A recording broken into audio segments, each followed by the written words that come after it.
kryetar, dashur qytetar, dua të ndaj sot me ju dy lajme. Lajmi i mirë është se organizatori çdo përpjekje për të penguar vullnetin e shkodranëve më 11 maj, Benet Beci, e ka kuptuar se e ka të kotë.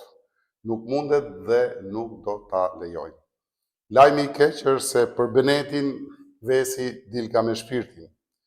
Ashtu si që erdhi, i marrë peng, kërkon sot të imponohet duke marrë peng një proces që është fillimi i fundit ti.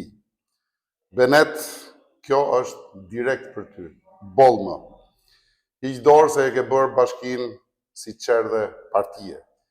Rama ta ka gjetë zëvendësuesin pas datës 11, mos ke iluzione. Dhe po të qonë t'i bësh shoqëri Erion Veliajt.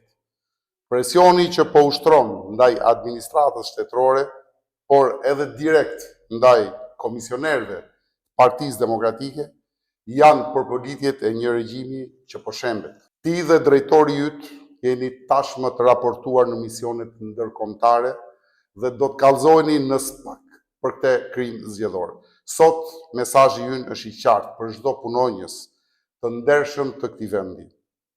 Mos hezitoni ta ndëshkoni një regjim që po shembet pa kthim. Askush nuk ka drejt t'ju shantazhoj për vendin tuaj të punës.